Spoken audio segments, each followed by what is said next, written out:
नमस्कार, रूबरू देख रहे हैं। मैं हूं आपके साथ शिवानी रतूल। दीवारें सोना उगल रही, फर्नीचर से दौलत बरस रही और सीक्रेट लॉकर अधिकारियों के होश उड़ा रहे हैं। काली कमाई के साम्राज्य को देखकर सभी लोग हैरान रह गए।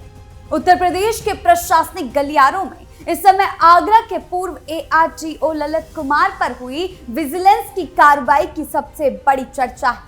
सरकारी पद का गलत इस्तेमाल कर काली कमाई का जो कुबेर का खजाना साहब ने अपने घर की दीवारों, फॉल्स सीलिंग और हाईटेक डिजिटल तिजोरियों में छिपा रखा था, उसे विजिलेंस की टीम ने पहले ही बेनकाब कर दिया था।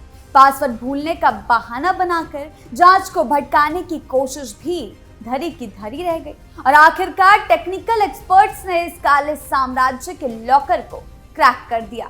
लेकिन अब बड़ी कार्रवाई इस मामले में सामने आई है, जहां छापेमारी के बाद अब ARTO को पुलिस ने जेल की सलाखों के पीछे भेज दिया है, जिसने ये साफ कर दिया कि जनता की गाढ़ी कमाई लूटकर तिजोरियां भरने वाले सफेद पोशों पर अब सरकार का हंटर चलने से कोई रोक नहीं सकता। तो क्या कुछ हुआ है पूरे मामले में, कैसे सरकार ने एक्शन लिया है, कैसे मामले की पोल खुली है, आइए जानते हैं विस्तार से। पूर्व ARTO गिरफ्तार, विजिलेंस का बड़ा एक्शन, दीवारों से निकला खजाना, सीक्रेट लॉकर का खुलासा। उत्तर प्रदेश विजिलेंस की टीम ने आगरा के पूर्व सहायक क्षेत्रीय परिवहन अधिकारी यानी कि ARTO ललित कुमार को लखनऊ से गिरफ्तार कर जेल भेज दिया है। जांच टीम ने ललित कुमार को अपनी बेहिसाब संपत्ति पर पक्ष रखने का समय दिया था, लेकिन वो अपना पक्ष रखने में पूरी तरह विफल रहे। इसके बाद विजिलेंस ने दस्तावेजों की गहन जांच के आधार पर ये बड़ी कार्रवाई की है। बीती 7 और 8 जुलाई को लखनऊ में हुई छापेमारी के दौरान उनके आवास से 1.62 करोड़ रुपए नगद, 13 किलो सोना, 34 करोड़ से ज्यादा के जेवरात और सामान और लखनऊ, बाराबंकी, नोएडा और रायबरेली में 15 कीमती संपत्तियों के दस्तावेज मिले थे। दीवारों और गुप्त लॉकरों से सोना उगला था, यानी कि दीवारों के अंदर खोद कर सोना रखा गया था। दीवारों को तोड़कर खुफिया इनपुट और गोपनीय जांच में आरोपों की पुष्टि होने के बाद विजिलेंस ने कोर्ट से सर्च वारंट लेकर ललित कुमार के ठिकानों पर छापेमारी की। जांच टीम को घर की मुख्य तिजोरियों के अलावा बेड, फर्नीचर, फॉल्स सीलिंग और दीवारों के अंदर सीक्रेट लॉकर मिले। इन गुप्त तिजोरियों की जानकारी परिवार को भी नहीं थी और उन्हें सिर्फ ललित कुमार ही ऑपरेट करता था। सर्च ऑपरेशन के दौरान एक हाईटेक ऑटोमेटिक लॉक वाली तिजोरी के सामने आना बड़ा ड्रामा हुआ। ललित कुमार ने पासवर्ड भूलने का बहाना बनाकर टीम को गुमराह करने की कोशिश की, जिसने जांच करीब 2 घंटे रोकी रही। आखिरकार टेक्निकल एक्सपर्ट्स को बुलाकर डिजिटल तिजोरी को क्रैक किया गया, जिससे भारी मात्रा में कैश, बेनामी संपत्तियों की रजिस्ट्रियां, म्यूचुअल फंड और फिक्स्ड डिपॉजिट के कागजात बरामद हुए। ललित कुमार के लखनऊ स्थित घर पर मिले कुबेर के खजाने की चर्चा पूरे प्रदेश में है। आगरा के ARTO कार्यालय में भी इस कार्रवाई को लेकर लगातार बातचीत हो रही है। दफ्तर पहुंचे कई लोगों ने खुलकर कहा कि वहां काम दलालों के जरिए ही होता है और लोगों भ्रष्टाचार को लेकर मुखर दिखे। हालांकि कुछ लोगों का ये भी कहना था कि पटल पर बैठे बाबू सीधा काम कर रहे हैं।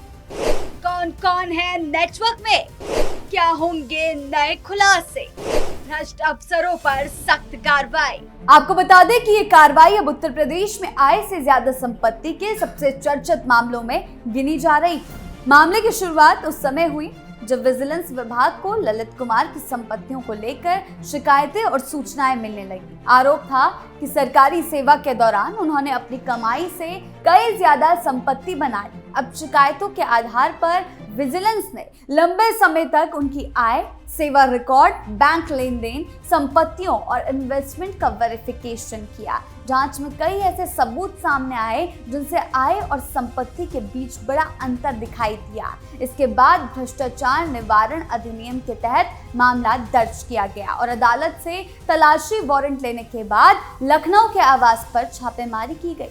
बहुत से तरीके से विजिलेंस की टीम वहां जाती है, जैसा कि आप देख रहे हैं, वीडियो में भी दिखाई दे रहा है। फिर बताया गया कि शुरुआत में आम सी तलाशी शुरू हुई। जैसे जैसे घर के अलग अलग हिस्सों की जांच आगे बढ़ी, ठीक वैसे चौंकाने वाली चीजें सामने आने लगी। अलमारियों और लॉकरों और कई सुरक्षित जगहों से बड़ी मात्रा में नकदी बरामद हुई। जरा इस तस्वीर को देखिए जो वीडियो आपके सामने दिखाई जा रही है। ये रिटायर्ड एआरटीओ के घर से आई तस्वीर। अधिकारियों के मुताबिक लगभग 1.62 करोड़ रुपए नकद मिला है। इसके अलावा घर में रखे सोने और चांदी के आभूषणों की मात्रा इतनी ज्यादा थी कि उनका वजन और कीमत करने पर काफी समय लगा।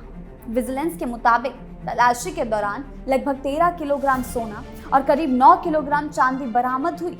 इनमें सोने के बिस्कुट, भारी आभूषण, सिक्के और कई कीमती चीजें शामिल थी। इसके अलावा हीरे जड़े आभूषण भी मिले जिनका अलग से मूल्यांकन कराया जा रहा है। शुरुआती अनुमान के मुताबिक केवल सोना, चांदी और हीरे के आभूषणों की कीमत लगभग 20 करोड़ रुपए आंकी गई।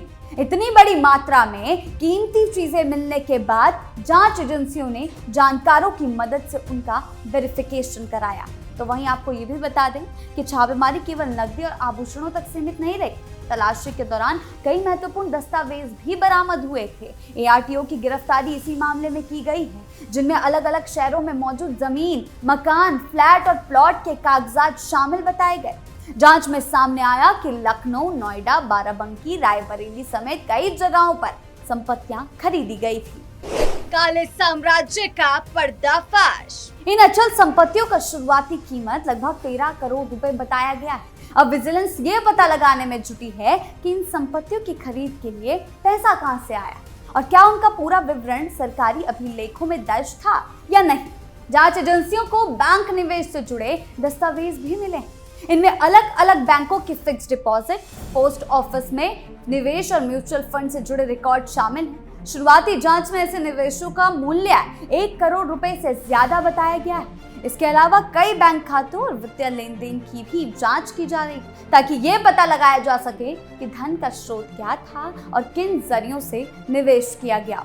इसके साथ ही विजिलेंस की कार्रवाई के दौरान 2 लग्जरी गाड़ियां भी जांच के दायरे में आई। इनमें एक टोयोटा इनोवा और एक हुंडई i20 कार शामिल है। इसके अलावा घर में मौजूद एक लाइसेंस रिवॉल्वर और कई महंगे सामान का भी रिकॉर्ड तैयार किया गया। जांच अधिकारी अब ये भी देख रहे हैं कि इन सभी संपत्तियों और सामान की खरीद सरकारी सेवा के दौरान घोषित आय के अनुरूप थी या नहीं।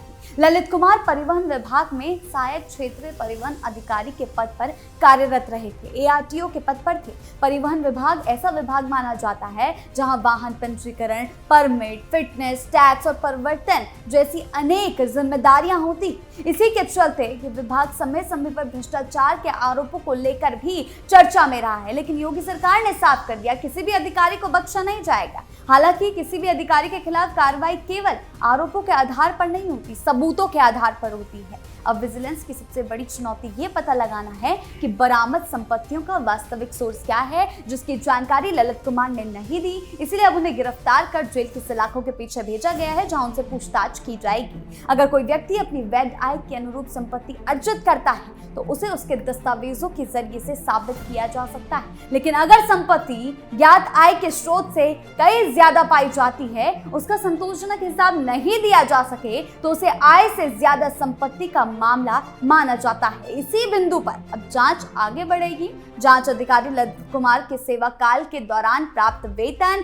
भत्तों, वैध निवेश, आयकर रिटर्न और अन्य वित्तीय रिकॉर्ड का मिलान कर रहे हैं। साथ ही ये भी देखा जाएगा कि क्या परिवार के अन्य सदस्यों के नाम पर भी संपत्तियां खरीदी गई। अगर ऐसा पाया जाता है तो उन सभी लेन देन की भी जांच। इस कार्रवाई के बाद उत्तर प्रदेश में भ्रष्टाचार के खिलाफ सरकार की नीति को लेकर चर्चा तेज हो गई। पिछले कुछ सालों में राज्य में आय से ज्यादा संपत्ति, रिश्वतखोरी और भ्रष्टाचार से जुड़े कई मामलों में विजिलेंस और अन्य जांच एजेंसियों ने कार्रवाई की है। सरकार लगातार ये संदेश देने की कोशिश कर रही है कि सरकारी पद का गलत इस्तेमाल कर अवैध संपत्ति बनाने वालों के खिलाफ सख्त से सख्त कदम उठाए जाएंगे। इस मामले में विजिलेंस महानिदेशक ने छापेमारी करने वाली टीम की सराहना भी की है और उन्हें 1 लाख रुपए भी दिए। अधिकारियों का कहना है कि इतनी बड़ी कार्रवाई को पूरी कानूनी प्रक्रिया का पालन करते हुए अंजाम दिया गया। टीम ने बरामद सभी वस्तुओं का पंचनामा तैयार किया है और उन्हें सुरक्षित कब्जे में लिया गया है। हालांकि जांच अभी शुरुआती दौर में है।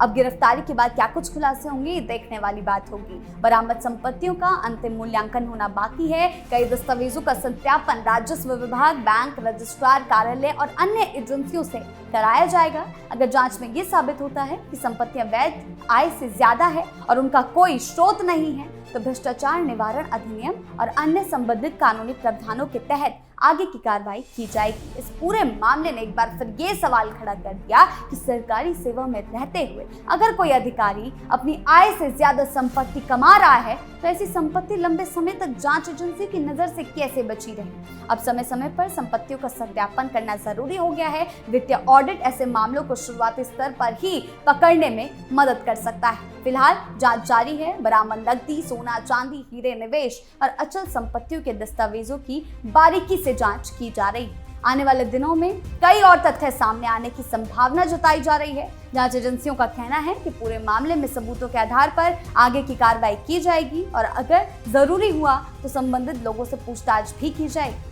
इस कार्रवाई ने ये साफ कर दिया कि अब आय से ज्यादा संपत्ति के मामले जांच एजेंसियों के रडार पर हैं। केवल शिकायतों के दम पर नहीं, बल्कि सबूतों के आधार पर बड़े स्तर पर कार्रवाई कर रही टीम अब मामले में गिरफ्तारी के बाद भ्रष्ट अफसरों का नाम सामने आ सकता है और भी ज्यादा, क्योंकि ये कोई एक इंसान का खेल तो नहीं है। भ्रष्टाचार दीमक की तरह फैल रहा है, जिसको पकड़ने के लिए अब योगी सरकार एक्टिव है। आपकी मामले को लेकर क्या राय है, हमें कमेंट सेक्शन में जरूर बताएं। धन्यवाद।